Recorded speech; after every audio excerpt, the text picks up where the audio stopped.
দেখে আসলাম গুলশান 2 নম্বরে ছুরি হাতে ঘুরতেছে রাত 2টার সময়। রাত 2টার সময় গুলশান 2 নম্বরে ছুরি হাতে ঘুরতেছে। মানে ছিনতাই মিনতাই যাকে পাবে তাকে ধরবে, না দিলে ছুরি ঠুকাই দেবে, এইটাই করবে।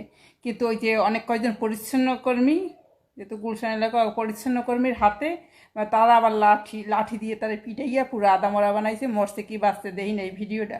পরিচ্ছন্ন কর্মী অনেক কয়জন দেখে, একজন যদি হয়তো হয়তো তারও জীবন যাইতো। জিনিসটা তাকে লাড়ি দিয়ে পিটিয়ে, কেন কাছাকাছি গেলে ছুরি ঢুকাই দেবে। তার জিনিসটা খারাপ লাগে দেখে। একদিকে ওকে যদি না মারে তাহলে ও অন্য মানুষের প্রাণ নেবে, আবার ওরা ওর প্রাণ নিল। মানে ব্যাপারটা কি এত খারাপ লাগে দেখে, যার প্রাণ যায় ওটা দেখলেও খারাপ লাগে। আবার মানে সব কিছু মিলে গিয়া মানে শয়তান যে তারও প্রাণটা নিলে খারাপ লাগে। কিন্তু আমরা তো মানবতাবাদী মানুষ, সেই জন্য বলি। কিন্তু একটা জিনিসই, মানুষ আসলে টাকার জন্য না মানুষ পাগল হইয়া যায়। আসলে পেটে যদি ভাত না থাকে তখন মানুষ চুরি, ছিনতাই, চুরি, ডাকাতি এগুলোই করে। ওর যদি পেটে ভাত থাকতো, যদি ভালো হইতো, ছুরি হাতে ঘুরতো, ও মানুষকে মারতো। এইগুলাই করে, পেটে নাই ভাত, হাতে নাই টাকা। এই জন্য আমি কই যে সুদানিরা একটু সুদাইয়া কম জন্ম দেয়। আমি বারবার এই কথা কই। তো কত ভালো একবার আছে আমার এই উল্টা পুল্টা কয় ও মুখ হ্যাং ত্যাং।